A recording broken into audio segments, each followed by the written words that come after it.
మన బైబిల్ నుండి యెషయా గ్రంథము 28వ అధ్యాయము. శోభిత చదువుతుంది 10వ వచనము. అందరు తీశారమ్మా? ఆజ్ఞ వెంబడి ఆజ్ఞ, ఆజ్ఞ వెంబడి ఆజ్ఞ, సూత్రము వెంబడి సూత్రము, సూత్రము వెంబడి సూత్రము, కొంత ఇచ్చట కొంత అచ్చట చెప్పుచున్నాడని వారనుకొందురు. 11వ వచనము కూడా నిజమే, అలసిన వానికి నెమ్మది కలగచేయు.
అంటే మేలైన దానిని చేపట్టుడి.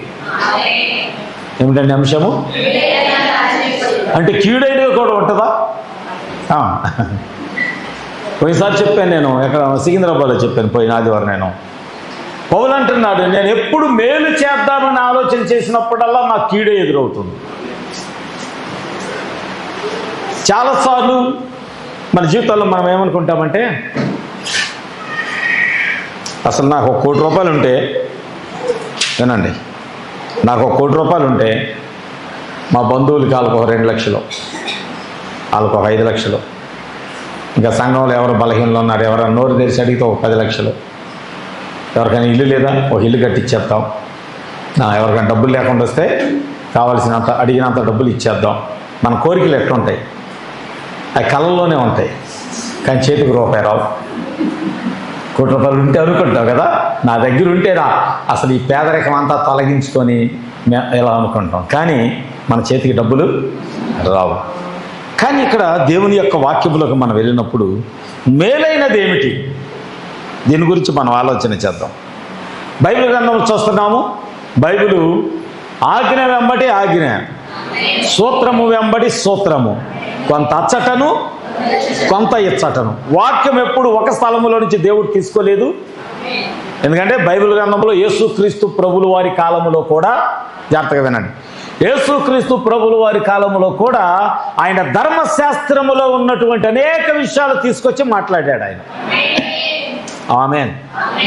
కొత్త నిబంధనలో కొన్ని విషయాలు బోధిస్తూ ధర్మశాస్త్రములో ప్రవక్తల చేత పలకబడిన లేఖనాలు అవి కూడా తీసుకొచ్చి యెషయా గ్రంథంలో తీసుకున్నాడు, ఆది కాండములో నుంచి తీసుకున్నాడు, మోషే మాట్లాడిన లేఖనాన్ని తీసుకున్నాడు, యోబు మాట్లాడిన లేఖనాన్ని తీసుకున్నాడు. Praise the Lord. ప్రవక్తలు పలికిన లేఖనాలన్నీ తీసుకొని మరలా క్రొత్త నిబంధనలోకి వచ్చేసరికి నిజమైన ద్రాక్షావల్లిని నేనే, తీగలు మీరు. ఆమేన్. ఏం చేస్తారంటే ఒక క్రొత్త వాక్యాన్ని యాడ్ చేస్తున్నాడు దేవుడు. ఆమేన్. అంటే కొంత అచ్చట తీసుకుంటున్నాడు, కొంత ఇచ్చట తీసుకుంటున్నాడు.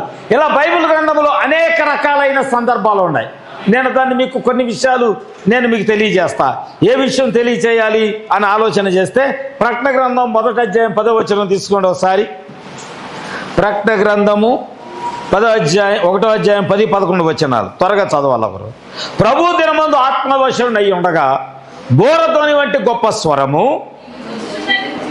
నీవు చూచుచున్నది పుస్తకములో రాసి ఎఫెసు, స్మరణ, పెర్గమ, తుయితైర, సార్దిస్సు, ఫిలదెల్ఫియా, లవొదికయను 7 సంఘ కాలములకు పంపమని ఇది ఎక్కడ రాయబడిన లేఖనము? ధర్మశాస్త్రములోనా, క్రొత్త నిబంధనలోనా? ప్రకటన గ్రంథం ఎక్కడుందండి? మీ దుంపల దాకా చెప్పండి. వాక్యం ఈ లేఖన ప్రకటన గ్రంథం మొదటి అధ్యాయం అని చెప్పినా గారు మీరు ఇంకా ధర్మశాస్త్రంలో ఉందేమన్నది బైబిల్ తిరిగేస్తున్నారు మీరు. ఇట్లా ఉంటుంది. నేను వాట్సాప్లో కొన్ని లేఖనాలు పెడుతున్నాను, మీరు బట్టి పట్టండి. అది మీకు దీవెనకరంగా ఉంటుంది, మీకు ఆశీర్వాదకరంగా ఉంటుంది. కొన్ని వాక్యాలు పెడుతున్నా, లేదా ప్రవక్త చేత పలకబడిన కొన్ని దాన్ని ఏమంటారు మెసేజ్ల్లో నుంచి ఒక పారాగ్రాఫో లేదా ఒక విలువైనది నేను పెడుతున్నాను. అది మీరు బట్టి పట్టండి, నేర్చుకోండి. అది మీ హృదయంలో నుంచి మీ నాలుక మీద ఎప్పుడు అడిగినా అది చెప్పగలిగిన స్థితిలో మీరు ఉండాలి. ఎందుకంటే ఈ కాలం ఎలాంటిదంటే బైబిల్ చదివే కాలం కాదు. జాగ్రత్తగా వినండి. ఎంత ముదిరిపోయిన భక్తుడైనా భక్తురాలైనా బైబిల్ చదవటం మానేసిన కాలం ఈ కాలం. వెళ్ళామా, మందిరానికి వెళ్ళామా, ఒక మంచి వాక్యము మంచి వర్తమానం విన్నామా, వెళ్ళిపోయాం అంతే. మందిరములో బైబిల్ తెరవటం తప్ప, అందరూ వినాలి, మందిరములో బైబిల్ తెరవటం తప్ప మరలా మందిరంలోకి వచ్చేదాకా బైబిల్ తెరవటం లేదు. అందుకనే మీకు కొన్ని లేఖనాలు మీకు తెలియట్లేదు. దేవుడు మాట్లాడేటప్పుడు మీకు ఆలోచనలు రావటం లేదు. ప్రకటన గ్రంథం ఎక్కడుందంటే ధర్మశాస్త్రంలో ఎతికే స్థితిలోకి మనం వెళ్ళిపోతున్నాం. కనుక ఇక్కడ బైబిల్ ఏం చెప్తుందంటే, నీవు చూచుచున్నది పుస్తకములో రాసి. ఇక్కడ ఒక మాట రాయబడింది, ప్రభు దినమందు. ప్రభు దినం అంటే ఏది? ఈరోజు నేను మీకు ఒక విషయాన్ని క్లారిటీ చేయాలి, క్లియరెన్స్ ఇవ్వాలి. ఎందుకంటే మీకు రాబో కాలంలో ఇంకా మన ఊరు రాలేదు, వస్తారు. 7th డే వాళ్ళు వస్తారు, శనివారం ప్రార్థనలో వస్తారు. వాళ్ళు వచ్చి బైబిల్ మొత్తం తీసి చూపిస్తారు. ఏమని? బైబిల్లో ఉన్నది శనివారం అనే విశ్రాంతి దినము, మీరు ఆదివారం ఎందుకు పాటిస్తున్నారు అని ఇలాగ క్వశ్చన్లు వేస్తారు. అప్పుడు మీరు అంటారు, అయ్యగారు మాకు చెప్పలేదని. నేను చెప్తా, కానీ మీరు లోపల మీరు పెట్టుకోరు. కనుక ఎర్రిమొహాలు వేసుకొని చూస్తారు. ఏమో మాకు తెలియదయ్యా, ఏమో మాకు తెలియదు, ఇదే మాట అంటారు. ఏమో మాకు తెలియదయ్యా, అయ్యగారు ఏదో చెప్పారు, మేము అదే అంటాం, మాకు ప్రవక్త ఉన్నాడు, అంతవరకే తెలుసు. కానీ కాదు. కానీ ఇక్కడ వాక్యం చూడాలి. ప్రభు దినం అంటే ఏమిటి, దాని గురించి ప్రవక్త ఏం చెప్పి ఉన్నాడు, అది కూడా నేను మీకు తెలియచేయాలి. సబ్బాతు అనగా విశ్రాంతి దినము అనగా నిజముగా ధర్మశాస్త్రములో శనివారమే. మరి ఎందుకు ఆదివారం ఆరాధన? ఆదివారం ఎందుకు ఆరాధన చెయ్యాలి చెప్పండి, ఒకరు చెప్పండి. పునరుద్ధాన దినము, ఇంకా రుజువులు చెప్పండి. చనిపోయి తిరిగి లేచిన దినము, ఇంకా చెప్పండి. దాన్ని మార్చి చెప్తున్నారు, పెసరట్టు తిరగేసినట్టు. ఇంకా ఇంకెవరు తిరగేస్తారా? చెప్పండి. ఎందుకు ప్రవక్త ఏం చెప్పాడు అది కూడా చూద్దాం మనం. Praise the Lord. ఎందుకంటే ఇక్కడ యెషయా ఒక మాట మాట్లాడుతున్నాడు. ధర్మశాస్త్రములో శనివారాన్ని ఆచరించే ప్రవక్తలు ఉన్న కాలంలో శనివారమే విశ్రాంతి దినము, సబ్బాతు దినమని ప్రధాన యాజకులు ఉన్న కాలంలో ఆయన ఏమంటున్నాడంటే, నిజమే, అలసిన వానికి నెమ్మది కలగ చేయుడి. ఇప్పుడు యేసుక్రీస్తు ప్రభుల వారి కాలంలో ఒక అతను రోగి అయి వచ్చాడు దేవుని దగ్గరికి. ఒక వ్యక్తి రోగి అయి వస్తే దేవుడు అతన్ని స్వస్థపరిచాడు. వెంటనే అక్కడున్న పరిచయులు నీతి, పరిచయుల భక్తి ఏం చేసిందో తెలుసా? అయ్యా, ఈరోజు విశ్రాంతి దినము, ఏ పని చేయకూడదు, కానీ నువ్వు ఒకడు స్వస్థపరిచావు, ఇది పాపము. ఇది పాపము అంటే నువ్వు తప్పు చేశావు. విశ్రాంతి దినాన ఏ పని చేయకూడదు, కానీ నువ్వు ఒకడు స్వస్థపరిచావు. కేవలం దేవుణ్ణి మాత్రమే ఆరాధన చేయాలి, దేవుణ్ణి మాత్రమే స్తుతించాలి, ఇంకా ఏ పని చేయకూడదు విశ్రాంతి దినమందు, కానీ నువ్వు ఒకటి స్వస్థపరిచావు. ఇది వాక్యానికి, ధర్మశాస్త్రానికి విరుద్ధమైనది అని యేసుక్రీస్తు ప్రభుల వారిని ప్రశ్నించారు. అప్పుడు ప్రభు అన్నాడు, ఏమన్నాడంటే, మీ పశువు ఒకవేళ దప్పిక గురి ఉంటే, ఎండలో కట్టేశారు మీరు ఒక దూడని, బాగా రొప్పుతుంది. ఆ రోజు శనివారం అనుకుందాం, విశ్రాంతి దినం అనుకుందాం. అది బాగా దాహముతో నోరంతా నురుగు కట్టేస్తుంది. మనం చూస్తూ ఉంటాం అప్పుడప్పుడు, నోరంతా నురుగు కట్టేస్తుంది. దాని దాహంతో ఉన్నది, తొట్టి నిండా నీళ్లు ఉన్నాయి. ఇప్పుడు నువ్వు దాన్ని చూసినప్పుడు ఆ దూడను విప్పి తొట్టి దగ్గరికి తీసుకెళ్ళి నీళ్లు తాగించవా? లేదు, ఇవాళ విశ్రాంతి దినము, నేను దీనికి నీళ్లు తాగించకూడదు, నేను పని చేయకూడదు అని అనుకుంటే ఆ దూడ ఏమవుతుంది? చనిపోతుంది, లేకపోతే జబ్బు చేస్తుంది, లేకపోతే స్పృహ తప్పిద్ది, లేదా చనిపోద్ది మీరు అన్నట్లుగా. అంటే దేవుని యొక్క సన్నిధి అంటేనే ఒకళ్ళని బాగు చేసేది.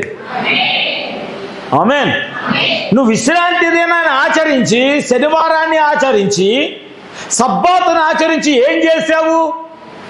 ఏం చేసావంటే యేసయ్యను సిలువ వేసావు. విశ్రాంతి దినాన్ని ఆచరించిన వారు ఏం చేశారండి? లోకాసు వార్త 23వ అధ్యాయము, లోకాసు వార్త 23వ అధ్యాయము 13 నుంచి 18 వరకు ఎవరైనా స్పీడ్గా. అంతట పిలాతు ప్రజలను పిలిపించి, మీరు ఈ మనుష్యుని నా యొద్దకు తెచ్చితిరే,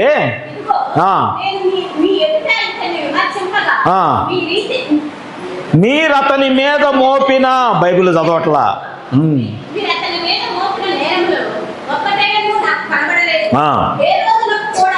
కనబడలేదు కదా.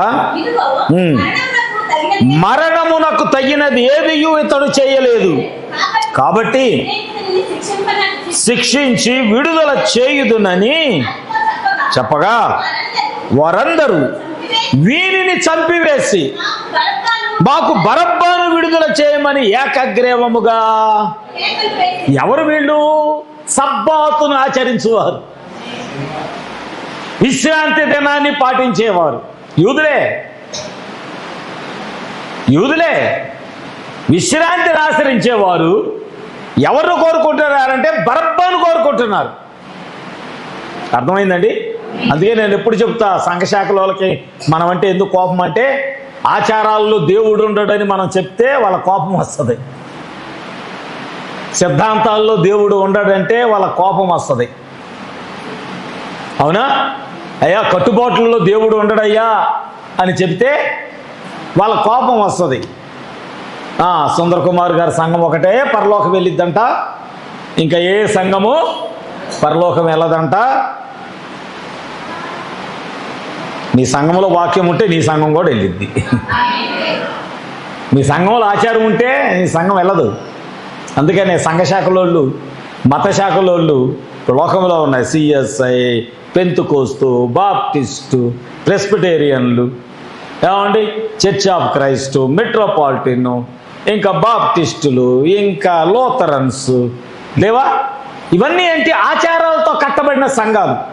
అక్కడ వాక్యం ఉండదు, అక్కడ దేవుడు ఉండడు, సిద్ధాంతాల్లో దేవుడు ఉండడు. వాళ్ళు శనివారం సబ్బాతు, ఇది మా ఆచారం, ఇది మా ఆచారం, మా ఆచారం ప్రకారం మేము చేస్తాము అని శనివారాన్ని ఆచరించి, సబ్బాతును ఆచరించి వాళ్ళు ఏం కోరుకున్నారంటే మేలైన జీవాన్ని కోరుకోలా, కీడైన దాన్ని కోరుకున్నారు. ఎవరంటే బరబ్బా. ఇప్పుడు చెప్పాలి, ఇప్పుడు ఆ సబ్బాతులో దేవుడు ఉన్నాడా? ఆ విశ్రాంతిలో దేవుడు ఉన్నాడా? హల్లెలూయా, హల్లెలూయా. అందుకే పౌలు అన్నాడు, ఎడతెగక ప్రార్థన చెయ్యి, రెండవది మీ ఆత్మలు ఆర్పొద్దు. అయ్యా గురువారం ప్రార్థన లేదు, అందుకే మాకు బైబిల్ రన్నింగ్ రాట్లా, లేదు గురువారం ప్రార్థన లేదు, అందుకే మా ఆత్మ చల్లబడిపోతాయి. ఉన్నప్పుడు ఏమొచ్చావు? అది పరీక్ష చేసుకున్నావా? దేవుని సన్నిధిని కేకవేసి పిలిచినప్పుడు నువ్వు ఎక్కడున్నావు? దేవుడు నీతో మాట్లాడటానికి ఇష్టపడినప్పుడు నువ్వు ఎక్కడున్నావు? ఆమేన్. దేవుడు బైబిల్లో క్వశ్చన్ వేయలేదా? నేను పిలిచినప్పుడు నువ్వు ఎక్కడున్నావు? నేను ఏల వేసి పిలిచినప్పుడు నువ్వు ఎక్కడున్నావు? నేను కేక వేసి పిలిచినప్పుడు నువ్వు ఎక్కడ ఉన్నావు అని దేవుడు నిన్ను క్వశ్చన్ చేస్తే దానికి జవాబు నువ్వు చెప్పలేవు. ఆమేన్. ఎందుకంటే ఆయన మాట్లాడేటప్పుడు మైకులో వాక్యం వినపడుతున్న ప్రార్థనకు రాలేము. ఎందుకంటే మన ఇల్లే మనకు దరిద్రం ఎప్పుడు, మన ఇల్లే మనకు విగ్రహం ఎప్పుడు, మన పనులే మనకు విగ్రహం ఎప్పుడు. మన యొక్క దాన్ని ఏమంటారు, ఇంటి పనులే మనకి ఇల్లే ఇల్లే ఇల్లే ఇల్లే. మధ్యరాత్రుల్లో నువ్వు కన్ను మూసిన రోజున నీ ఇల్లు నీకు కనబడదు. నువ్వు నిద్రలో పొద్దున్నే లేకుండా లేపుతారు చూడు, అప్పుడు నీ ఇల్లు నీకు కనబడదు. నువ్వు దేని విషయమై నువ్వు ప్రార్థన మానుతున్నావో అదే రేపొద్దున నిన్ను శిక్షించబోతుంది ఖచ్చితముగా. నువ్వు దేన్నైతే అడ్డం పెట్టుకొని, ఏ విషయాలైతే అడ్డం పెట్టుకొని దేవుడు కేక వేసి పిలిచే సమయంలో స్వరము వినబడుతున్నా ఆయన సన్నిధికి రావటానికి నువ్వెప్పుడైతే ఇష్టపడటం లేదో, నువ్వు మేలైన దాన్ని కోరుకోవటం లేదు, కానీ నీకు ఇష్టమైన దాన్ని నువ్వు కోరుకోవడానికి నువ్వు ఇష్టపడుతున్నావు కనుక దేవుడు ఒక రోజున ఆ విషయమై నిన్ను తీర్పులోకి తీసుకెళ్తాడు. ఖచ్చితంగా జరిగింది, ఖచ్చితంగా జరిగింది. అందుకే మనకి బలహీనతలు, అందుకే మనకి రోగములు, అందుకే మనకి శోధనలు, అందుకే మనకి ఇరుకులు, ఇబ్బందులు, ఇవన్నీ రావడానికి కారణం అంటే ఎక్కడో నువ్వు కాలు జారుతున్నావు, అంటే ఎక్కడో తప్పుటడుగు వేస్తున్నావు, ఎక్కడో దేవుని సన్నిధి నుంచి నువ్వు దూరం అవుతున్నావు. నేను మొదటే చెప్పా, నువ్వు యేసు క్రీస్తు రక్తములో కడగబడిన పరిశుద్ధురాలివి, పరిశుద్ధుడివి. నీ స్థానం ఎంత విలువైనదో నీకు తెలియట్లా. నీకెంత విలువైన స్థానాన్ని దేవుడిచ్చాడో నీకు తెలియట్లా. మనకు వాక్యం ఎక్కువైపోయింది. అవును, ఈ మాట నేను నిజంగానే చెప్తున్నా. మనకు వాక్యం ఎక్కువైపోయింది, మర్మాలు ఎక్కువైపోయాయి. ఆది కాండం నుంచి ప్రకటన గ్రంథం వరకు అన్ని మర్మాలు తెలిసిపోయాయి మనకి. అందుకని మనకి దేవుడు అంటే చులకన, వాక్యం అంటే చులకన, ప్రార్థన అంటే చులకన. ఎందుకంటే మిగిలిన సంఘాలన్నిటికంటే మనకు చాలా వర్తమానం తెలిసిపోయింది. ఓ జాగ్రత్త, ఆ భక్తి గర్వం నీలోకి రానివమ్మా. ఆ గర్వం ఎన్నడూ నీలోకి రానివ్వద్దు. ప్రజలు కోరుకుంటారు, ప్రజలు అన్న మీరు ఎప్పుడు వస్తారు, సుందర్ కుమార్ అన్న మీరు ఎప్పుడు వస్తారు, అన్న మా దగ్గరికి ఎప్పుడు వస్తారు, అన్న మీరు ఉండండి, ఈ వారం ఉండండి, ఈ వారం ఉండండి, ఈ వారం ఉండండి. మీకు వాక్యం విలువ తెలియట్లా. బయట ప్రజలకు తెలుస్తుంది వాక్య విలువ, ప్రజలకు తెలుస్తుంది బయట వాక్యం విలువ. ఎందుకు వచ్చారు పోయినసారి? బొంబాయి నుంచి వచ్చేందుకు సాక్ష్యం చెప్పుకున్నారు, వాక్యాన్ని పట్టుకున్నారు. వాళ్ళు వాక్యాన్ని పట్టుకున్న దాని విలువ తెలిసింది. సేవకుడు వాక్యం చెప్పాడు, సేవకుడి మాట చెప్పాడు, అది మా జీవితంలో నెరవేరింది. దాని నిమిత్తం మేము దేవుడి సన్నిధికి సాక్షిగా నిలబడాలి. అదే దేవుడు కోరుకునేది, అదే కదా. నువ్వు ఒక సాక్షిగా ఉండాలనే దేవుడు కోరుకునేది. ఇంకంతకంటే మనకి కిరీటాలు పెట్టి పట్టాలు కట్టి సంఘశాఖల వాళ్ళు డోళ్ళు తగిలించుకున్నట్లుగా తాళ్ళు కట్టుకొని దాని కొరక దేవుడు మనల్ని పిలిచింది కాదు కదా. ఆమె దేవుడు మనల్ని పరిశుద్ధంగా ఉండటానికి దేవుడు పిలిచాడు. ఆయన వాక్యం నీ జీవితంలో కార్యాలు జరిగినప్పుడు నువ్వు ఒక సాక్షిగా నిలబడాలని దేవుడు కోరుకుంటున్నాడు. Praise the Lord. ప్రవక్త చెప్పాడు. ప్రవక్త ఏమన్నాడంటే, దేవుడు ఒక్కొక్కసారి నీకు రోగాన్ని కలగజేసేది ఎందుకంటే, వింటున్నారా, దేవుడు ఒక్కొక్కసారి నేను హాస్పిటల్ పాలు చేసేది ఎందుకంటే, దేవుడు ఒక్కొక్కసారి నీకు అనారోగ్యాన్ని కలగజేసి నిన్ను ఇబ్బందులకు గురి చేసే కారణం ఏంటంటే, నీవు తిరిగి ఆయన యొద్దకు వచ్చి ఆయన ద్వారా మేలు పొందుకున్నప్పుడు, ఆయన ద్వారా స్వస్థత పొందుకున్నప్పుడు నీవు ఆయనకి సాక్షిగా వాడబడాలనే దేవుడు ఆ బలహీనతలు తీసుకొస్తాడు. ఆమె ఎందుకంటే ఆరోగ్యంగా ఉండి వాక్యము నిమిత్తము సాక్ష్యంగా నిలబడతాం మనకు చేత కట్టలేదు. నేను చెప్పాను మొన్న, చలమయ్య కూడా చెప్పాడు అంతకుముందు ఆదివారం, మీ రోగాలు తగ్గినాయి అవి కాదు, వాక్యము మీ జీవితంలో ఏం కార్యం చేసిందో దాని నిమిత్తం సాక్షిగా నిలబడండి. అది కదా సాక్ష్యం. ఆమె నువ్వు మొరబెట్టావు, దేవుడు ఒక అద్భుతం చేశాడు, అది కదా సాక్ష్యము. అయ్యా వాక్యం మాట్లాడుతుంటే మరలా నన్ను నేను వాక్యపు నీటిలో నన్ను నేను శుద్ధీకరించుకున్నానయ్యా, ఇది కదా సాక్ష్యము. హల్లెలూయా. దేవుడు నాతో మాట్లాడుతున్నప్పుడు నా అంతరంగంలో ఒక కార్యం జరిగింది, మరలా నేను నూతన పరచబడ్డాను, అది కదా సాక్ష్యము. దేవుడు కోరుకునేయ్యనా రోగం ఇయ్యాలి వస్తుంది పోద్దండి. నాకు రాట్లా, వరుసగా హార్ట్ అటాక్లు రాట్లా, నాకు వరుసగా స్టెంట్లు పట్టలా, అవి వస్తాయి పోతాయి వస్తాయి పోతాయి. రోజు గోడ నొప్పి వస్తుంది, 3 రోజులు ఉంటుంది, 4 రోజులు తగ్గిద్ది, మళ్ళీ 3 రోజులు ఉంటుంది, మళ్ళీ 4 రోజులు ఉండదు, వస్తుంది పోతుంది. వస్తే ప్రార్థన చేస్తా, ప్రభా ఏంటి చెయ్య, అసలు ఈ గోడ తీసే, ఒకసారి మన ప్రార్థన చేసా, ఈ గోడ ఎక్కడ తీసే ప్రభు అని, ఆ నొప్పి తట్టుకోలేక తగ్గిపోయింది. మళ్ళీ ఇప్పుడు అమ్మో చేయలేకపోతే ఎట్లాగా, తగ్గగానే అలా అనిపిస్తుంది, కానీ నొప్పి రాగానే ప్రార్థన చేయగానే తగ్గుతుంది. మళ్ళీ 3 రోజులు 4 రోజులు అవగానే మరి మనం ఏం చేస్తాం, తిండి దగ్గర మన నోరు కాసుకోలేదు. ఏదో ఒక బలహీనత, ఏదో ఒక ఆహారం మన బలహీనపరుస్తుంది. మళ్ళీ వెంటనే మనం ప్రభు దగ్గరికి వెళ్తాం, ప్రార్థన చేస్తాం. దేవుడు స్వస్థపరచగా, యేసయ్యా నువ్వు నన్ను ముట్టావు, నన్ను స్వస్థపరిచావు, బాగు చేసావని ఆయన సన్నిధిలో ఆయన కృతజ్ఞత మనం తెలియచేస్తూ ఉంటాం. కానీ సంఘము జాగ్రత్తగా వినండి, సంఘము జాగ్రత్తగా వినండి. నువ్వు మేలైనది కోరుకోకుండా నీకు ఇష్టమైనది నీ జీవితంలో నెరవేర్చడానికి నువ్వు కోరుకుంటే నువ్వు కోరుకున్నది నీకు ఉరేవుతుంది. బైబిల్లో ఉన్న రుజువే. ఎస్తేరు అనుకుందంట, ఆమె పేదరాలు, తన జీవితంలో ఎన్నడూ రాణి అవ్వాలని కోరుకోవాలి. కానీ విధేయత ఆమెను ఒక రాజ్యానికి రాణిని చేసింది. విధేయత. రాణి అయిన తర్వాత ప్రార్థన మానిందా? రాణి అయిన తర్వాత విధేయత మానుకుందా? చెప్పడా?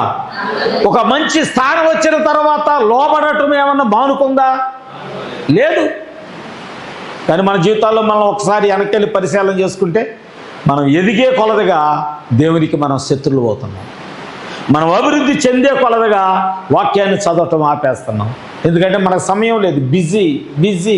మన లైఫ్ అంతా బిజీ అయిపోయింది. వాక్యాన్ని చదివే సమయం మనకు దొరకట్లా. ఇందా చెప్పినట్లుగా ఆదివారం మందిరంలోకి వచ్చి బైబిల్ తెరిస్తే తప్ప ఏ వాక్యం ఎక్కడుందో కూడా మనం గ్రహించలేని పరిస్థితిలో ఉన్నాం. ఏ స్థితిలోకి వెళ్ళిపోతుందంటే ఈ సంఘము ఒక డినామినేషన్, ఒక మత శాఖ ఆత్మ సంఘములోకి వచ్చేస్తుంది. ఎలాగా? వెళ్ళాము వాక్యమైనా వచ్చాం అంతే, వెళ్ళాము వాక్యమైనా వచ్చాం అంతే. ఈ వారం కుదిరితే వెళ్తాం, లేత లేదు. అలా అనుకున్న వాళ్ళు ఈరోజు రాలేదు. నాకు తెలిసి ఈరోజు వాళ్ళు రావటం దేవుని చిత్తం కాదు. ఈ మాటలు కొద్దిగా కఠినంగా ఉంటాయి. ఏంటి అయ్యగారు ఎలా అంటున్నారు? అవును, ఈరోజు ఈ వాక్యము నిమిత్తము వాళ్ళు రావటం దేవుని చిత్తం కాదు. ఎందుకంటే వారికి కొన్ని పనులు ఉన్నాయి, వారికి కొన్ని అవసరాలు ఉన్నాయి, వారికి కొన్ని ఇరుకులు ఉన్నాయి, లేకపోతే వారికి కొన్ని రోగాలు ఉన్నాయి, లేకపోతే వారికి ఏదో వార్త వచ్చింది, లేకపోతే ఏదో బంధువులు వచ్చారు, లేకపోతే ఏదో పని పడింది. మరి నీ కొరకు ప్రాణం పెట్టి జీవం తెచ్చిన ఆయన పరిస్థితి ఏంటి? ఈరోజు లెక్క రేపు అడగడా ఆయన? ఈరోజు లెక్క రేపు అడగడా?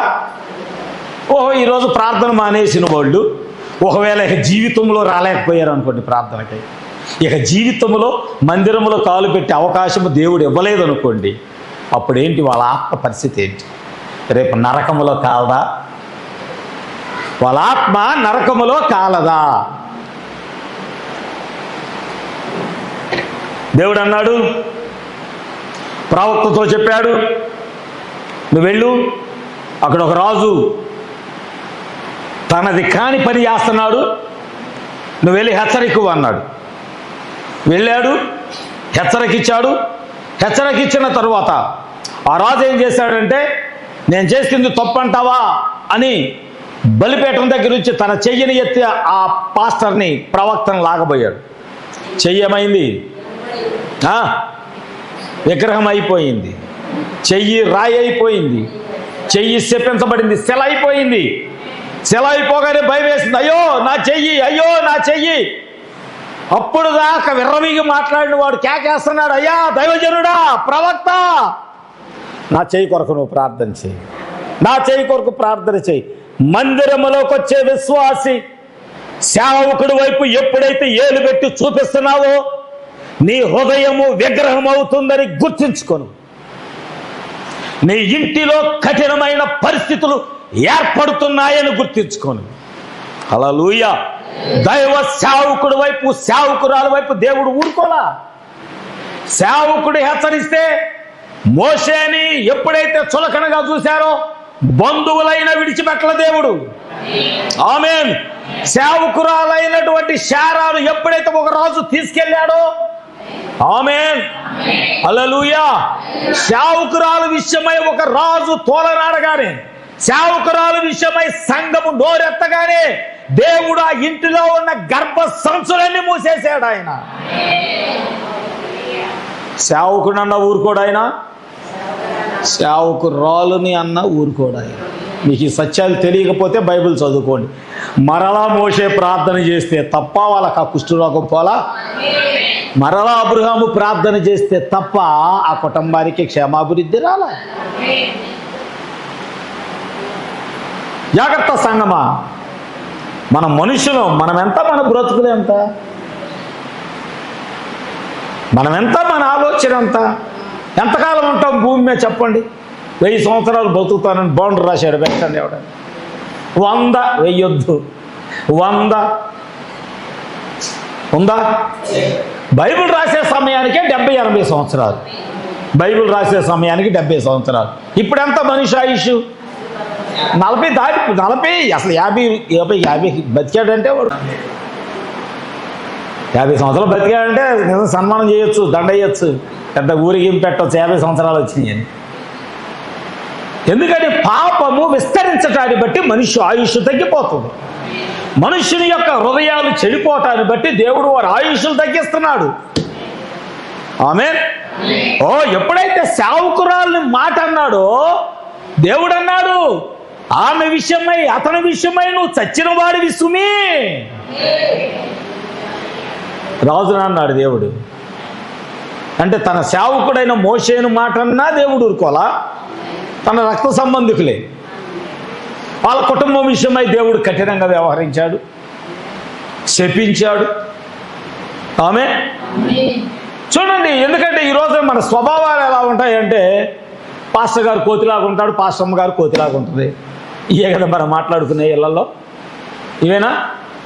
ఇవేనండి మన కుటుంబాల్లో మాట్లాడుకునేదా. పాస్టర్ గారు వెళ్ళాడు, ఒక కోతి మొహం దాన్ని తెచ్చుకున్నాడు, నాకు వినపడ్డాయి. రేపో వాళ్ళ అబ్బాయి కూడా దేశం వెళ్తాడంటే ఏ కోతి మొహం దాన్ని తెచ్చుకుంటాడు. ఇవి కూడా వచ్చినాయి. ఏదో దేశం వెళ్తున్నాడంట, ఏ ఎక్కడి మొహం దాన్ని తెచ్చుకుంటాడు. ఏ అవసరమా? ఒక్కసారి మీ కుటుంబాలు పరిశీలన చేసుకోండి. నెమ్మది పోయింది, సమాధానం పోయింది, హృదయములు అలజడులు వచ్చేసాయి, కుటుంబాల్లో నెమ్మది లేకుండా పోయింది. కారణం ఒకటే, మోషేనంటే దేవుడు ఊరుకోలా, శారానన్నా దేవుడు ఊరుకోవాలి, పాస్టర్ అన్నా ఊరుకోడు, పాస్టర్ అమ్మనన్నా. దేవుని నీతది, ఎందుకంటే ఆయన అభిషేకము. ఆమె సేవకుడిని పిలిచినప్పుడే సేవకురాలను పిలుచుకున్నప్పుడు, సంఘ పెద్దను పిలిచినప్పుడే సంఘ పెద్దకు తన భార్యను కూడా ఆయన పిలుచుకున్నాడు ఆయన. హల్లెలూయా. ఆ అభిషేకము భర్త మీద ఉన్న అభిషేకము భార్య మీద ఉంటుంది. అందుకే నోరు జారకూడదు. దేవుడు అన్నాడు, నువ్వు వెళ్ళు, ఆ పాస్టర్ దగ్గరికి వెళ్ళు, ఆ రాజు దగ్గరికి వెళ్ళి వాడిని బుద్ధి చెప్పిరామన్నాడు. చెయ్యి విగ్రహం అయింది. మరలా కేకేశాడు, అయ్యా దైవజనుడా, నా చెయ్యిని బెత్తో నువ్వు ప్రార్థించి. ఆయన వచ్చాడు, ప్రార్థన చేశాడు, చెయ్యి మామూలు అయిపోయింది, అక్కడి నుంచి వెళ్ళిపోతాడు. దేవుడు చెప్పాడు, నువ్వు ఏ దారిని వెళ్తున్నావు కదా, నువ్వు ఎవరింటికి వెళ్ళొద్దు, ఎవరింట్లో భోజనం చేయొద్దు. ఆమేన్. నువ్వు ఏ దారిలో అయితే వెళ్ళావు ఆ దారిలో ఒకటి మరొక దారిలో వచ్చేయాలి. ఈ వార్త ఆ పట్టణం అంతా పాకిపోయింది. ఎవరో ప్రవక్త వచ్చాడు, వచ్చి రాజు చెయ్యి విగ్రహం అయిపోయింది, ఉజ్జియాది రాజు విగ్రహం అయిపోయింది, మళ్ళా ప్రార్థన చేస్తే మామూలు అయిపోయింది. అంత గొప్ప ప్రవక్త వచ్చాడు అనగానే ఆ దగ్గరలోనే ఒక ప్రవక్త ఉన్నాడు. ఆ ప్రవక్త ఏం చేశాడంటే కబురు చేశాడు, వెళ్ళి అయ్యా గాడిద కట్టించుకొని వెళ్ళి, అయ్యా మీరు దయచేసి నా ఇంటికి రావాలి అని అంటే, ఈయన అన్నాడు, నిజం చెప్పాడు, దేవుడు నాకు చెప్పాడు ఎవరింటికి వెళ్ళొద్దు, ఎవరింట్లో విశ్రాంతి తీసుకోవద్దు, ఎవరింట్లో ఆహారం తినవద్దు. Praise the Lord. నువ్వు వెళ్ళి పని చూసుకొని మరలా తిరిగి వచ్చాను. ఈయనేం చెప్తున్నాడు, ఆ దేవుడే నాకు చెప్పాడు, నిన్ను తీసుకెళ్ళి అన్నం పెట్టమన్నాడు, విశ్రాంతిని ఇవ్వమన్నాడు అని చెప్పాడు. ఇప్పుడు ఈ ప్రవక్త దేవుని మాట వినాలా, లేకపోతే భూమి మీద ప్రవక్త అయినప్పటికీ వాక్యము కాని మాట వినాలా? ఈరోజు సంఘం అదే చేయాలి. దేవుడు నీకు ఏది చెబుతున్నాడు అదే ఫైనల్. దేవుడు నేను మాట్లాడవచ్చు, జోజు మాట్లాడవచ్చు, చంటి మాట్లాడవచ్చు, చలమే మాట్లాడవచ్చు, మాథ్యూ మాట్లాడవచ్చు, వాక్యము తీసుకొని బెన్నీ మాట్లాడవచ్చు, వాక్యం తీసుకొని దేవుడు మాట్లాడు, వాక్యమే ఫైనల్. ఇంకంతే. వీళ్ళు ఎలా అన్నారు, వాళ్ళు అలా అన్నారు, అది రేపొద్దు నీకేమవుతుందంటే నీకు ఉరిని తీసుకొస్తుంది, శ్రమను తీసుకొస్తుంది. Praise the lord. హల్లెలూయా. చూడండి, ఇక్కడ మనం లేఖనంలో మనం గమనించినప్పుడు ఆ ప్రవక్త అన్నాడు, అయ్యా దైవజనుడా, దేవుడు నాతో మాట్లాడాడు, నేను ఇంటికి తీసుకెళ్ళమన్నాడు. ఇంటికి తీసుకెళ్ళాడు. వాళ్ళు అనుకున్నాడు నేను కూడా ప్రవక్త, అతనే ప్రవక్త కదా, దేవుడు చెప్పాడేమోనని. ఏమైంది? అన్నం తిన్నాడు, విశ్రాంతి తీసుకున్నాడు, గాడిద కట్టించుకొని బయలుదేరాడు. దారిలో దేవుడు సింహాన్ని పెట్టాడు. దారిలో దేవుడు నీ కొరకు శోధనలు సృష్టిస్తాడు దేవుడు. ఆయన మేలైనవే కాదు, శోధనలు కూడా సృష్టిస్తాడు, రోగాన్ని కూడా సృష్టిస్తాడు ఆయన. ఆమేన్. ఆ మార్గంలో వెళ్తుండగా సింహం వచ్చిందా? వచ్చి ఏం చేసింది? ప్రవక్తను తినేసింది. గాడిద మీద వచ్చాడు, గాడిద అలాగే ఉంది, గాడిద జోలికి వెళ్ళలా. దేవుని వాక్యానికి విరుద్ధముగా ప్రయాణం చేస్తున్న ప్రవక్తను చంపేసింది. ఆమేన్. హల్లెలూయా. అందుకే ఎప్పుడు మేలైంది కోరుకోండి. ఏది మేలు చేసిద్దో అదే కోరుకో. కీడు చేసేది ఎందుకు? ఎవరో మాటలు బట్టి నీ హృదయాన్ని చెడగొట్టుకొని నీ కుటుంబాన్ని ఎందుకు శ్రమల్లో తీసుకెళ్తావు? ఎవరో చెప్పిన ఆ చెప్పుడు మాటలను బట్టి, ఎవరో పలికినటువంటి మాటలను బట్టి, లేకపోతే ఎవరో నిన్ను ఎలా అన్నారు, నిన్ను అలా అన్నారు, నిన్ను ఎలా అన్నారు, అలా అంతే నీ హృదయం పాడు చేసుకున్నావు. నువ్వు వాక్యం దగ్గరికి రా. సమస్తమును పరీక్షించి మేలైన దాన్ని చేపట్టు. ఇదే కదా వాక్యము. నువ్వు చూసావా ఈ మాటలు నా హృదయాన్ని చెడగొడుతున్నాయి, వీళ్ళతో సహా వీళ్ళ ఇంటికి పొద్దాకి వెళ్ళటాన్ని బట్టి నా హృదయం అంతా పాడు చేస్తున్నారు వీళ్ళు, పొద్దాక వాళ్ళతో సహవాసం చేయటాన్ని బట్టి వాక్యానికి బదులుగా లోక సంబంధమైంత నా హృదయంలో నింపుతున్నారు వీళ్ళు. కాబట్టి నేనేం చేయాలి? ఇది నాకు మేలు కాదు, నాకు కీడేనని అవన్నీ కూడా ఏం చేయాలంటే నువ్వు దూరం చేయాలి. వాటన్నిటిని దూరం చేయాలి. Praise the Lord. నువ్వు అలా దూరం చేస్తేనే నీకు నెమ్మది, నీకు సమాధానం. ఆమేన్. హల్లెలూయా.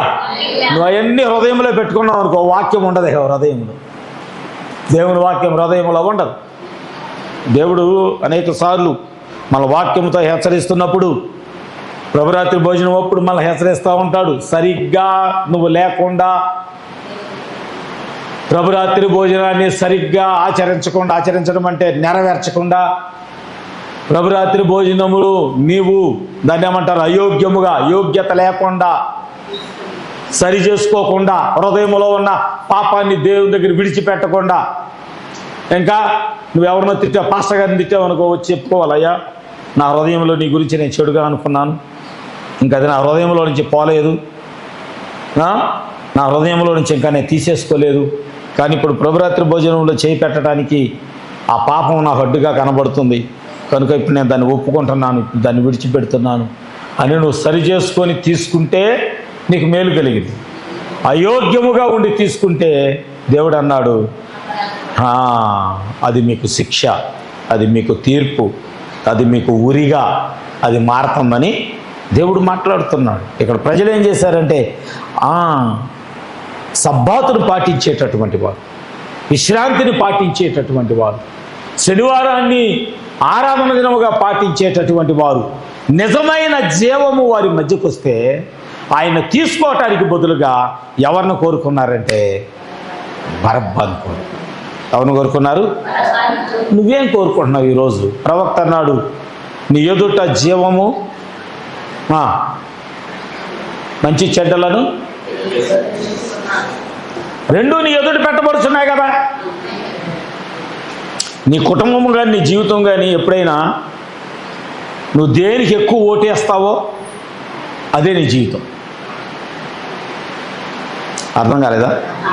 నువ్వు ఎక్కువ అంటే మంచి చెడు ఉంది, నీ హృదయము నీ జీవితం అంతా చెడు వైపు ఎక్కువ ఉందనుకో, ఇంకా నీ ఇల్లు, నీ ప్రవర్తన, నీ మాట అంతా చెడుకే ఎక్కువ ఉంటుంది. కానీ వాక్యము, దేవుని సన్నిధి, వెలుగు, ప్రత్యక్షత, దేవుని ఆరాధన, హృదయం అంతటితో దేవుని స్తుతించడం ఉందనుకోండి, ఎల్లప్పుడూ దేవుని సన్నిధి నీతో ఉంటుంది.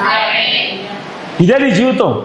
ప్రతి మానవుని యొక్క జీవితం పాజిటివ్ తీసుకుంటావు, అన్నీ పాజిటివ్గా ఉంటుంది, అన్నీ నవ్వుతా తీసుకుంటావు.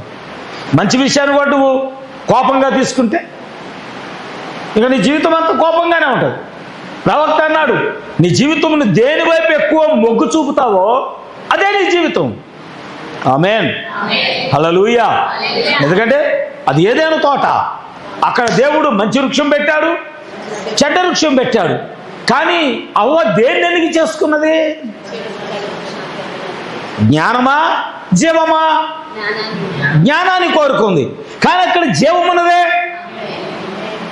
ఆమేన్. అక్కడ జీవవృక్షం ఉన్నదే. మరణమే లేకుండా. ఇప్పుడు వచ్చినాయి అంట ఇంజక్షన్లు, ఒక ఇంజక్షన్ ₹1,00,000, ఇంకా మరణం ఉండదంట. మొన్న ఎవరు అంటున్నారు, మన సీఎం గారు చేయించుకున్నారు 2 ఇంజక్షన్లని. అంటే చచ్చిపోవడం అనేది ఇక్కడ లేకుండా ఉండటానికి ఉంటుంది. ఎందుకుండవు? జవృక్షం ఆ రోజే ఉంది. ఆయన అన్నాడు, నన్ను తినువాడు అన్నాడు చనిపోడు. మనకి ఇంజక్షన్ అక్కర్లా, ఇదే పెద్ద ఇంజక్షన్. ఇది నమ్మితే చాలు, మరణము లేని జీవితం. ఇది కదా మనం కోరుకోవాల్సింది. బరబ్బాని కాదుగా, దొంగడు కాదుగా. ఒక దినం ముందు అదే దేశము, అదొక అన్య దేశము, మోయాబు దేశం అనుకుందాం. ఆ దేశంలో ఎవరున్నారు? పరిశుద్ధులు ఉన్నారు, నయోమి ఉంది, భర్త ఉన్నాడు, పిల్లలు ఉన్నారు. అక్కడికి వెళ్ళిన తర్వాత లోకములో ఉన్న స్త్రీలను కోడలుగా తెచ్చుకున్నారు. ఆమేన్. లోకములో ఉన్న స్త్రీలను, వారికి భక్తి లేదు, భయం లేదు, దేవుడు అంటే తెలియదు. కానీ ఆ ఇంట్లోకి వచ్చిన తర్వాత రూతు అనేటటువంటి ఒక స్త్రీకి మాత్రము వీరి భక్తి నచ్చింది, వీరి ప్రార్థన నచ్చింది, వీరి కుటుంబం నచ్చింది, వీరి ఆరాధన నచ్చింది, వీళ్ళ దేవుడు నచ్చాడు, వీళ్ళ దేశం కూడా నచ్చింది. ఆమేన్. ఇప్పుడు వాళ్ళు ఆ దేశంలో ఉండగానే ఏమైంది? భర్తలు చనిపోయారు, మామ చనిపోయాడు, కొడుకులు చనిపోయారు. నయోమి ఏం చేసింది? మరలా తిరిగి బెత్లెహేముకు ప్రయాణమైంది. ఆమేన్. బెత్లెహేముకు ప్రయాణం అయితే దారిలో వస్తున్నారు కోడళ్ళు, ఓర్పా, రూతు, ఇద్దరు కలిసి ప్రయాణమై వచ్చిన తర్వాత కొద్ది దూరం వచ్చిన తర్వాత నయోమి అంది, అమ్మా నేను ముసల్దాని అయిపోయాను, ఇప్పుడు మీరు నాతో వచ్చి ఏం చేయలేరు, మీరు మరలా మీ పట్టణానికి వెళ్ళిపోండి, మీరు వివాహాలు చేసుకోండి, మరలా చక్కగా మంచి దాంపత్య జీవితాన్ని మీరు జీవించండి. ఇప్పుడు నేను ముసల్దాన్ని అయిపోయాను, మరలా ఇప్పుడు నేను పెళ్లి చేసుకొని మరలా ఒక కొడుకుని కానీ మీకు మళ్ళీ నేను పెళ్లి చేయలేను అని ఆమె స్టోరీ అంతా చెప్పింది. ఈ మాటలు వార్పాకి బాగా నచ్చినాయి. చాలాగా, నువ్వు వెళ్ళు, మరలా కొత్త జీవితం ప్రారంభించు, మరలా సంసారం చేసుకో, మరలా నీ లోకంలోకి నువ్వు వెళ్ళు, ఇదివరకు పాత జీవితం ఎలా ఉందో మరలా అలాగే కొనసాగించు. ఇది బాగా నచ్చేసింది. ఇప్పుడు ఒక్కసారి గనక పాస్టర్ గారు ఎక్కడ ఉండి, మీరు విడిచిపెట్టిన నగలన్నీ వేసుకొని రండి, మీరు విడిచిపెట్టిన చెంచా, దాన్ని ఏమంటారు,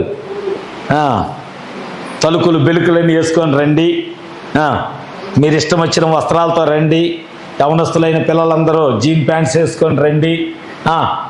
ఇంకా ఇప్పుడు ఈ మధ్యకాలంలో మగవాళ్ళు కూడా జుట్టు పెంచేసి ఆడవాళ్ళు పెట్టి రబ్బర్ బ్యాండ్ పెడుతున్నారు. అలా పెట్టుకొని మందిరానికి రండి. ఇదివరకు ఒక్క కణమే ఉండేది, ఇప్పుడు అన్ని కణాలు వచ్చేసినాయి చెవులు పెట్టుకోవటానికి. ఇవన్నీ వేసుకొని రండి అని అంటే వార్పాలాగా ఎంతమంది రెడీగా బెల్లు కొడితే పారిపోతా ఉంటారు చూడు. బెల్లు కొడితే పుస్తకాలు తీసుకొని ఇంటికి పారిపోదామని ఎదురు చూస్తూ ఉంటారు స్కూల్లో కొంతమంది. అలా వార్పాలాగా ఎంతమంది ఉంటారో తెలియదు. కానీ అక్కడ రూతు ఉంది, ఆమె బెత్లెహేమును కోరుకున్నది, బెత్లెహేములో ఉన్న దేవుణ్ణి కోరుకున్నది.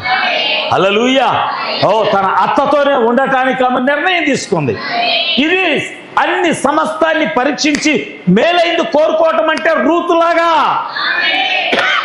ఆమేన్. రూతు వలే. ఎందుకో తెలుసా? ఆమె అత్త గైడెన్స్ ఇస్తుంది, మార్గం చూపిస్తుంది. అమ్మా, మనకు ఒక రక్త సంబంధం ఉన్నాడు, ఆయన పేరు బోయజు, ఆయన పొలములోకి వెళ్ళి మాత్రమే నీకు కావలసిన ఆహారాన్ని నువ్వు సిద్ధపరచుకో. మన కుటుంబానికి కావలసిన ఆహారం ఆ పొలములో తప్ప మరొక పొలములో దొరకదు.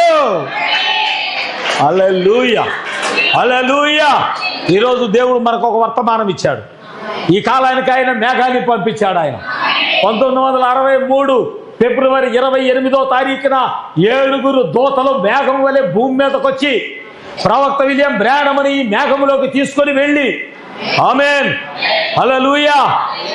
ఫిబ్రవరి 28వ తారీఖు వచ్చినటువంటి మేఘము అర్ధగంట సేపు ఆకాశములో మేఘమై ఉండగా, ఆయన మేఘారూఢుడై వచ్చి ఉండగా, విలియం బ్రానమ్ 7వ సంఘకాలానికి పంపబడిన ప్రవక్తను 7 దూతలు వచ్చి ఈ మేఘములోకి ఆయన్ని తీసుకొని వెళ్ళినప్పుడు, ప్రైజ్ ది లార్డ్, ఎక్కడ నుంచి భూమి మీద చివరి కాలములో సిద్ధపరచబడుచున్న వధువుకి వర్తమానము మేఘములో నుంచి దేవుడు ప్రవక్త ద్వారా పంపించాడు. ఆమేన్, ఆమేన్, ఆమేన్, హల్లెలూయా. వధువుకి వర్తమానము పైనుండి వచ్చింది. ఇది భూమి మీద నుంచి వచ్చిన వర్తమానం కాదు, మనుషులు కూడగట్టి ఇచ్చిన వర్తమానం కాదు. ఈ కృపా గుడారములో ప్రకటించబడుతున్న వాక్యము పరలోకములో మేఘములో నుంచి వచ్చిన వర్తమానం ఇది. హల్లెలూయా, హల్లెలూయా, హల్లెలూయా, హల్లెలూయా. ఓ సంఘం, నిజంగా మనం ఎంత ధన్యులమై ఉన్నామంటే, ఈ కాలానికి ఎంత ధన్యులమై ఉన్నామంటే, మన కొరకు ప్రత్యేకముగా ఆయన 7 ముద్రలతో కూడిన వర్తమానాన్ని వధువు కొరకే పంపించాడు. లోకంలో ఉన్న వాళ్ళందరికీ కాదు, ఇంతకు ముందు సంఘకాలాల్లో ఉన్న వాళ్ళకి కాదు, మన తర్వాత వచ్చే ఇశ్రాయేలు సంఘానికి కాదు. ఆమె 7 ముద్రలు 7 ఉరుముల యొక్క వర్తమానము కేవలము రేపొద్దున ఎత్తబడే వధువుకు మాత్రమే ఇవ్వబడిన వర్తమానం. నమ్ముతున్నారా? నమ్ముతున్నారా? కనుక మనం ఏం చేయాలి? ఈ కాలములో మేలైనది ఏది ఎత్తాలి. మేలైన వాక్యం ఏది? నన్ను పైకి లేవనెత్తే వాక్యం ఏది? ఎతకాలి. బైబిల్ చెబుతుంది కదా, ప్రభువు దినమందు ఆత్మవశుడై ఉండగా బోరధ్వని వంటి గొప్ప స్వరము, బోరధ్వని వంటి గొప్ప స్వరము. మేలైన దానికి ఒక మాట చెప్తాను.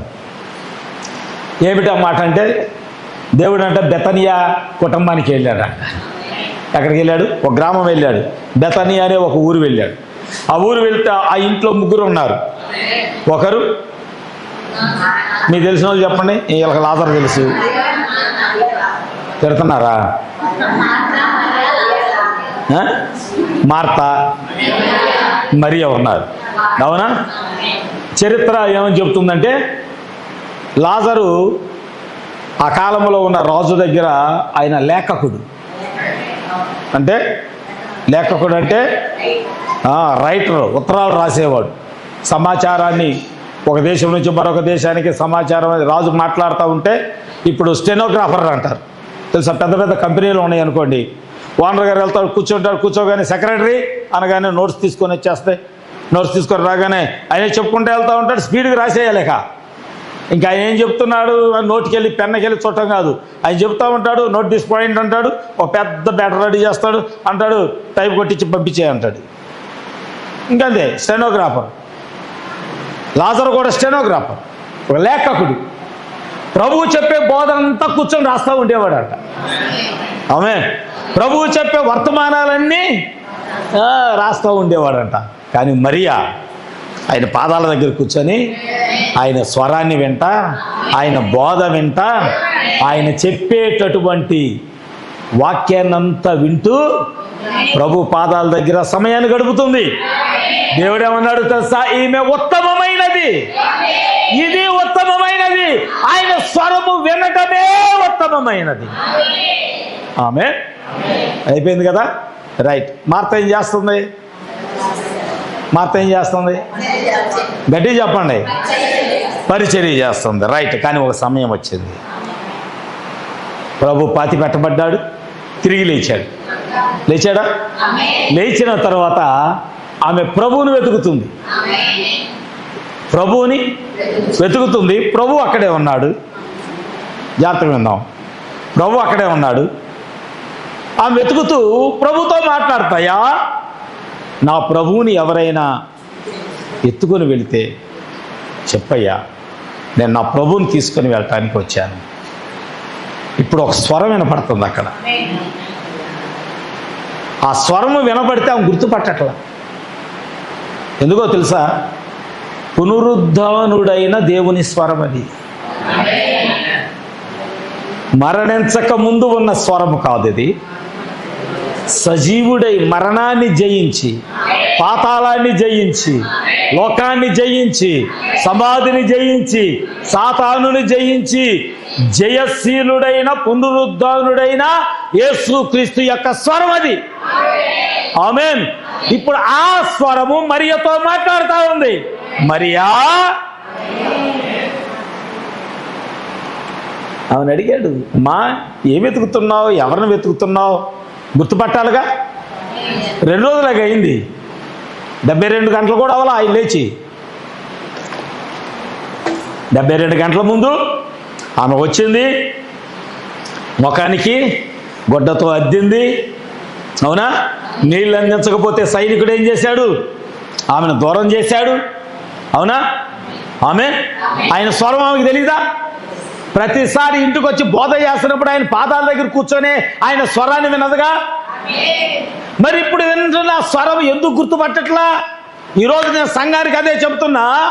రేపు మధ్యాకాశంలోకి వచ్చి ఆయన సమాధి, తెరవబడిన సమాధి దగ్గర మరియతో మాట్లాడినప్పుడు మరియ గుర్తుపట్టకుండా ఉండినట్లుగా నువ్వు కూడా మధ్యాకాశంలోకి వచ్చి ఆయన బోర ఊదినప్పుడు ఆ స్వరాన్ని నువ్వు గుర్తుపట్టకపోతే నువ్వు విడిచిపెట్టబడతావు. అర్థం కాలేదా? అర్థం కాలేదా? మధ్యాకాశంలోకి వచ్చి ఆయన కేక వేస్తే ఆ స్వరాన్ని నువ్వు గుర్తుపట్టకపోతే, ఎత్తబడే సమయం వచ్చిందని నీవు గుర్తుపట్టకపోతే నీవు భూమి మీద విడిచిపెట్టబడతావు. ఆమేన్. ఎందుకంటే మరియతో మాట్లాడుతుంది ఆయనే, మాట్లాడుతున్నా ఇంకా వెతుకుతుంది, ఆయన కోసమే వచ్చింది, ఆయనే మాట్లాడుతున్నాడు. 3 రోజుల క్రితం విన్న స్వరము, అంతకుముందు 3.5 సంవత్సరాల నుంచి వింటున్న స్వరము ఆమె గుర్తుపట్టట్లా. పునరుద్ధానుడైన దేవుని యొక్క స్వరం. రేపొద్దు మధ్యాకాశంలోకి వచ్చి ఆయన మళ్ళీ కేక వేస్తాడు. కేక వేసినప్పుడు నువ్వు ఆ స్వరాన్ని గుర్తుపట్టాలి. నువ్వు వధువు అయితే గుర్తుపడతావు. నువ్వు మేలైన వాక్యాన్ని కోరుకున్న వ్యక్తివైతే నువ్వు గుర్తుపడతావు. ఎత్తబడే విశ్వాసము నీలో ఉంటే ఆ స్వరము నా కొరకే వచ్చిందని సమస్తమును విడిచి ఆయనతో కలిసి వెళ్ళటానికి ఇష్టపడతావు. Praise the lord. కానీ ఈరోజు మన జీవితాలు ఎలా ఉన్నాయి? ఆ వాక్యము ఈ ఆదివారం వెళ్తే ఏంటి, అలాగపోతే ఏంటి, కోరుకోవట్లేదు. మనం మేలైందని కోరుకోవట్లా. ఇంట్లో ఎవరేదో పని చెప్పారు, మీ ఆయన ఏదో పని చెప్పాడు. చూడండి, యవనస్తులు ప్రార్థనలు మానేశారు. ప్రార్థనలకు వచ్చి యవనస్తులు అందరూ మానేశారు. సొలమి లేదు, వచ్చిందా? ఇంకెవరో దేవమ్మ లేదు, సలోమి కొడుకు లేడు, యేసుబాబు లేడు, యేసుబాబు కొడుకు లేడు, ఇంకా మీ పక్కన ఉన్న మగపిల్ల లేరి, మీతో కూర్చుంటే మగపిల్ల లేరి, ఆడపిల్ల లేరి.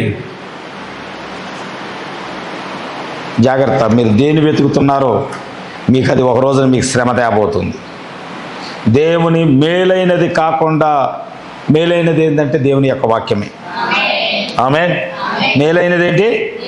దేవుని యొక్క వాక్యమే. ఆ వాక్యము కాకుండా దేవుడు నీతో మాట్లాడే సమయాన్ని మరొక దానికి నువ్వు కేటాయించుకోగానే అది నీకు ఉరిగా, లేకపోతే శ్రమగా, లేకపోతే నిన్ను బాధించేదిగా అది మార్చబడుతుంది.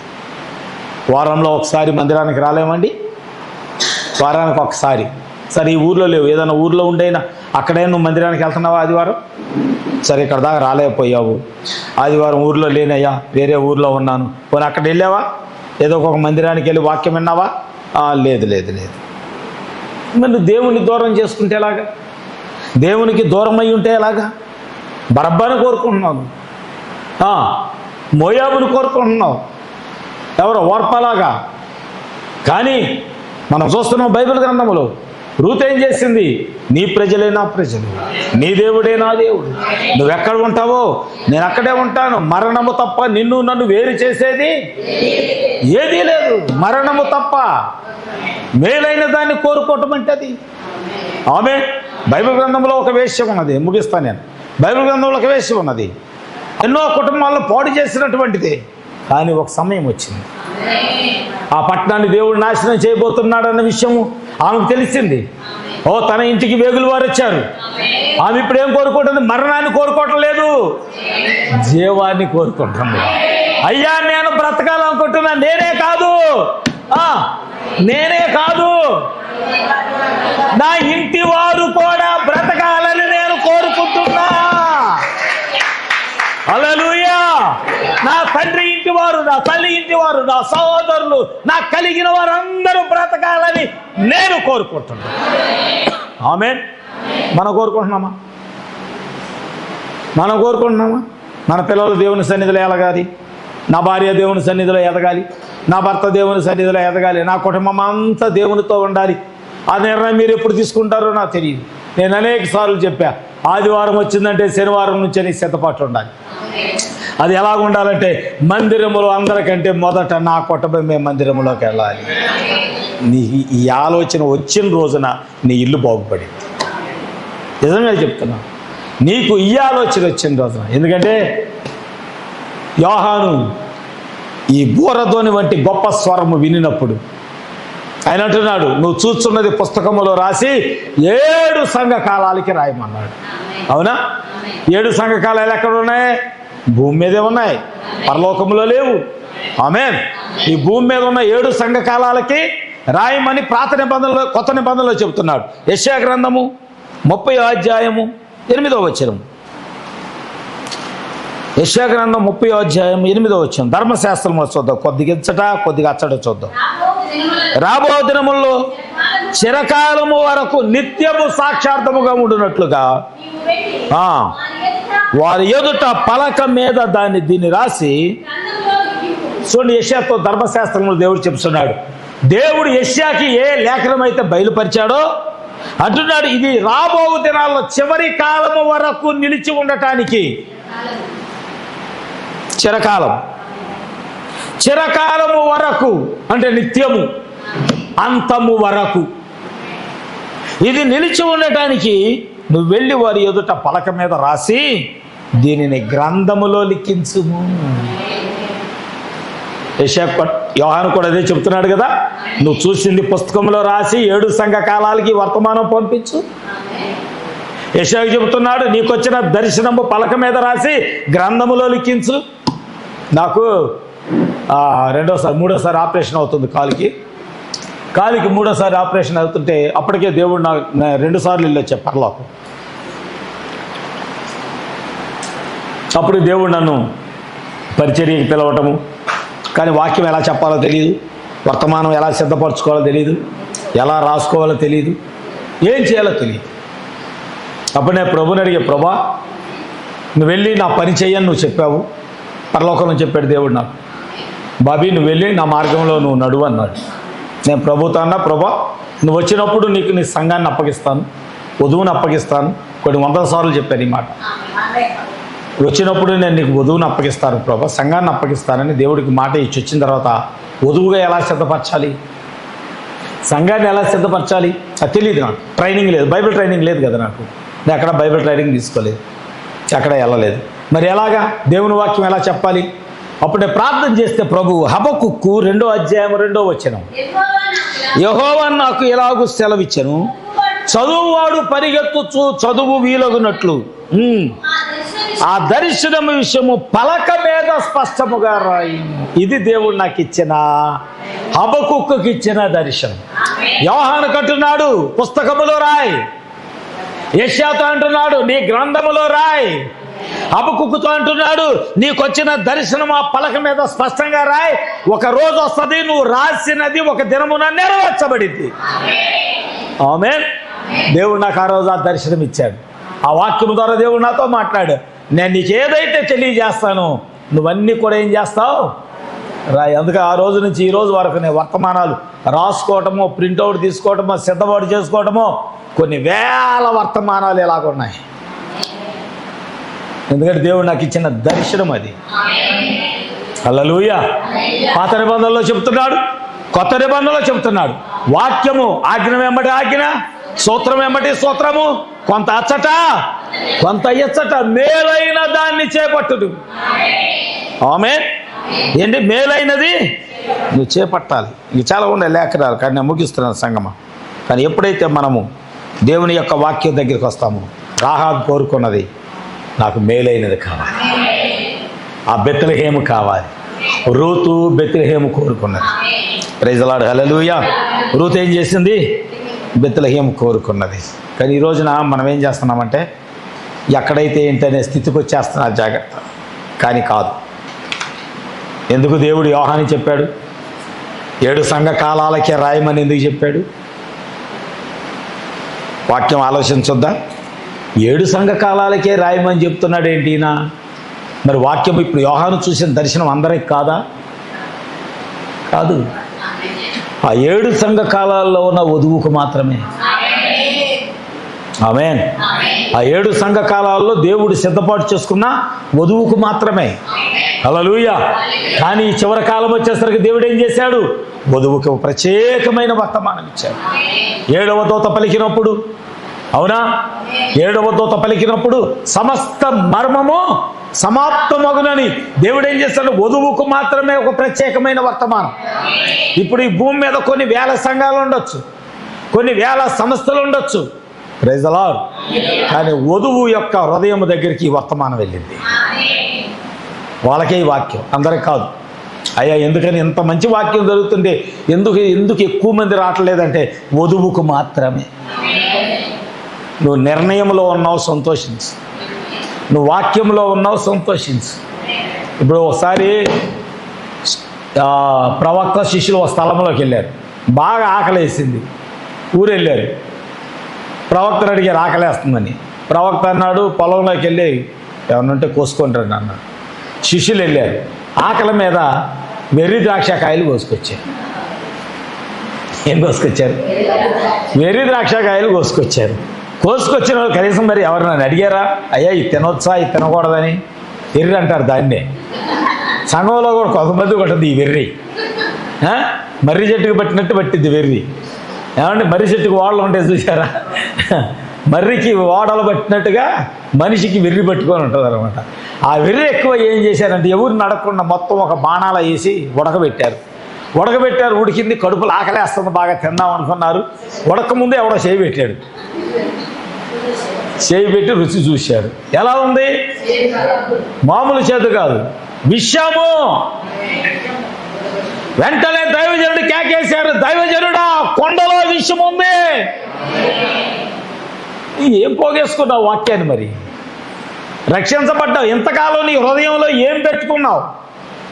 వాక్యము కాని బోధ, సిద్ధాంతాలు, ఆచారాలు, కట్టుబాట్లు ఇవి నింపబడ్డాయా నీ కొండలో, నీ జీవితంలో, నీ బ్రతుకులో, నీ హృదయంలో? వెర్రి ద్రాక్షాలతో నింపబడిందా? నీకు ఉపయోగం లేదు. అంటే వాక్యమే నావు, వాక్యం ద్వారా సరి చేసుకోవాలా. కనీసం సరి చేసుకొని ఇతరుల దగ్గరికి వెళ్ళి, అమ్మా దేవుడి వాక్యం ఇలా ఉంది, రాహాబు అనే పెద్ద పాపాత్మురాలే బెత్లెహేమును కోరుకొని రక్షించబడిందమ్మా. యేసు ప్రభు వంశావళే రాహాబులో నుంచి వచ్చింది. ఒక వేశ్యను యేసుక్రీస్తు వంశావళిలో వేశ్యను చేర్చుకున్నాడు ఆయన. నువ్వు చెప్పగలుగుతావా? నువ్వేం మారలా. ఆయన వంశావళిలో 3-4 వేశ్యలను పెట్టుకున్నాడు ఆయన. ఆమె నువ్వు మారితే ఆ లేఖనం తీసుకెళ్ళి చూపిస్తావు. నేను ఒకప్పుడు పాపినే, ఈ వాక్యం నన్ను మార్చింది. ఒకప్పుడు రాహాబు వేశ్య, కానీ వాక్యం మార్చింది. ఆమె బెత్లెహేము కోరుకున్నది. ఆమేన్. సల్మాన్ వివాహం చేసుకున్నది, యెషయాను కన్నది. యెషయాను దావీదు కన్నాడు, దావీదులో నుంచి క్రీస్తు వచ్చాడు. క్రీస్తు ఒక వేశ్యను ఎన్నిక చేసుకున్నాడు ఆయన వంశావళి పట్టీలో ఉండటానికి. వాళ్ళకి ఆలోచన వస్తుంది, అవును కదా, అంత గొప్ప పాపిదే దేవుడు రక్షించుకున్నప్పుడు అంతకంటే నేను ఎక్కువ పాపాలు చేయలేదు, తక్కువ పాపిరే కదా, నన్ను కూడా ఎందుకు రక్షించుకోవడని ఒక ఆదరణ కలిగించే మాటలు చెప్పగలిగిన స్థానంలో నువ్వు ఉన్నావా? ఎందుకంటే నీ కొండ నిండా వెర్రి ద్రాక్షాలే. వాక్యము కాని మాటలు, వాక్యము కాని బోధలు, వాక్యము కాని తలంపులు. ఎప్పుడు లోకము, లోకాశలు, లోకములో ఉన్న తలంపులు, లోకానికి సంబంధించిన అన్ని హృదయములో నింపుకున్నావు. వెర్రి ద్రాక్షాలు ఏమనుంది అక్కడ? వాటి గుణమెరుగక, ఏంటిదంట? వాటి గుణమెరగక ఒళ్ళో కోసుకొని తెచ్చుకున్నారంట. మనం కూడా ఎంత టీవీలో పెడతాం వాక్యం వింటాం, రేడియోలో వింటాం వాక్యం వింటాం, యూట్యూబ్లో పెడతాం వాక్యం వింటాం, అన్నీ వింటాం, ఎర్రి ద్రాక్షాలన్నీ పోగేసుకుంటాం. మరి వధువుకు వచ్చిన వర్తమానం ఎక్కడయ్యా అంటే అసలు ఆ కొండలో శ్రేష్టమైన వాక్యమే లేదు, అన్ని వేరే ద్రాక్షాలే. దైవజనుడా కొండలో విషయం ఉన్నది. వాక్యం కాని బోధ నీ హృదయంలో ఉంటే నీ హృదయం నిండా విషయమే, నీ ఇంటి నిండా విషయమే, నీ కుటుంబం నిండా విషయమే. ఎప్పుడైనా కూర్చొని దేవుని వాక్యం గురించి భార్యాభర్తలు మాట్లాడుకున్నారా? పిల్లలు కూర్చొని మాట్లాడుకున్నారా? లేదు. అయ్యగారు ఎట్టంట, అమ్మగారు అట్టంట, ఆమె అట్టంట, ఏమెట్టంట, విశ్వాస ఎట్టంట, ఏమెట్టంట, అట్టంట తంట.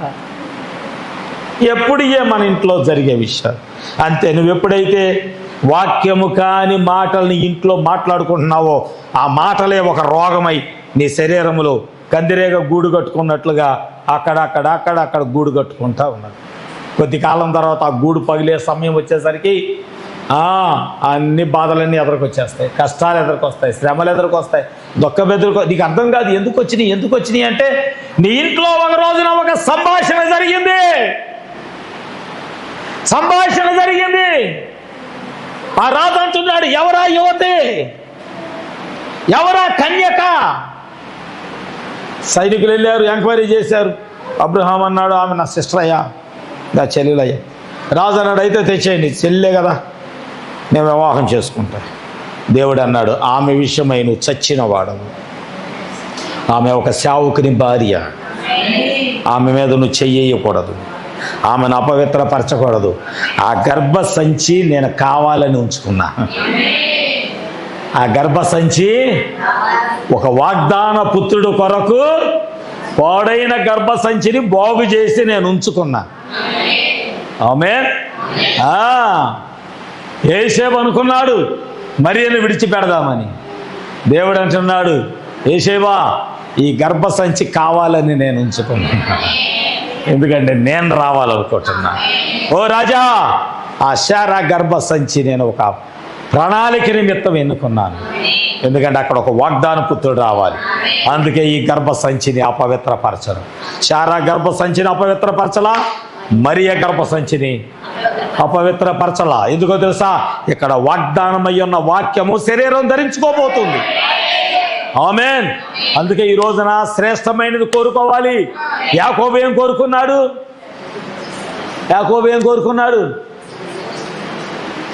బైబిల్ చదవట్లేదు నాయన. ఈ అయ్యేలే మనకు గుర్తొచ్చేది. చిక్కుడుగాయ కూరలో చెరుకు రసాలు, పిజ్జాలు, జ్యేష్ఠత్వాన్ని ఏం కోరుకున్నాడు? జ్యేష్ఠత్వం ఉన్నవాడేనా దాన్ని చులకన చేశాడంట. జ్యేష్ఠత్వం ఉన్నవాడే దాన్ని నిర్లక్ష్యం చేశాడంట. ప్రవక్త ఏమన్నాడు తెలుసా? ఈరోజు వధువు జ్యేష్ఠత్వాన్ని కోరుకోవాలి, ఎందుకంటే జ్యేష్ఠత్వమే శిరస్సుగా దిగిరాబోతుంది. ఆమె జ్యేష్ఠత్వమే ఈరోజు మనకి శిరస్సు, వధువుకి జ్యేష్ఠత్వం శిరస్సు. యాకోబు జ్యేష్ఠత్వం కొరకు పోరాడినట్లుగా ఈ రోజున వధువు శిరస్సు కొరకు పోరాడాలి. హల్లెలూయా. ఎందుకంటే ఆ శిరస్సు దిగి వస్తేనే, ఈ వధువుకు దిగి వస్తేనే ఆ శిరస్సు లేదా ఆ జ్యేష్ఠత్వము వధువు ఏకమైనప్పుడే పరిపూర్ణ మానవుని స్వరూపం ఏర్పడింది. హల్లెలూయా. ఈ రోజున జ్యేష్ఠత్వపు మేలైనది కనుక వధువు ఏం చేయాలంటే ఆ శిరస్సును కోరుకోవాలి. ఆ శిరస్సు ఎవరంటే ప్రభు అయిన యేసుక్రీస్తు అయి ఉన్నాడు. సంఘము వధువు అయితే వధువు యొక్క శిరస్సు దేవుడై ఉన్నాడు. ఆ శిరస్సు ప్రభు అయిన యేసుక్రీస్తు అయి ఉన్నాడు. ఈరోజు మనం మేలైంది కోరుకుందామా? మన మేలైంది ఏంటంటే మన శిరస్సే, మన భర్త, మన శిరస్సు, మన మేఘము, ఆమేన్, మన అగ్ని స్తంభము మన ప్రభు అయిన యేసుక్రీస్తు అయి ఉన్నాడు. వధువును పరిపాలించు దేవుడు అయి ఉన్నాడు ఆయన. కనుక ఆయన మధ్యాకాశంలో వచ్చి కేక వేసినప్పుడు మరియ వలె గుర్తుపట్టని స్థితిలో ఉండొద్దు, కానీ ఆ స్వరము నాదే, మొదట నేను వినిన ఆ స్వరము. 7 దీపస్తంభము మధ్య సంచరించిన వాడు, 7 దీపస్తంభం అంటే 7 సంఘ కాలాలకు వర్తమానమైన తర్వాత యోహాను ఎత్తబడిన తరువాత, ప్రకటన గ్రంథము 4 అధ్యాయములు ఎత్తబడిన తరువాత యోహాను అన్నాడు, మొదట నేను వినిన ఆ స్వరమే, భూమి మీద నేను వినిన ఆ స్వరమే ఇప్పుడు నిత్యత్వములో కూడా నేను వింటున్న ఆ స్వరము ఒక్కటే. ఆమేన్, ఆమేన్, ఆమేన్. రేపొద్దున నువ్వు పరలోకి వెళ్ళిన తర్వాత కృపాగుడారములో ప్రకటించబడిన ప్రతి లేఖనం అక్కడ దూత చేత దేవుడు మాట్లాడుతుంటే అప్పుడు నువ్వు గుర్తుపట్టాలి, కందులపాడు కృపాగుడారములో ఈ స్వరము నేను విన్నాను, నిత్యత్వములో కూడా ఈ స్వరాన్ని నేను వింటున్నాను. ఆమేన్. మేలైంది కోరుకుందాం. దేవుడి వాక్యాన్ని దీవించును గాక. ప్రార్థన చేసుకుందాం.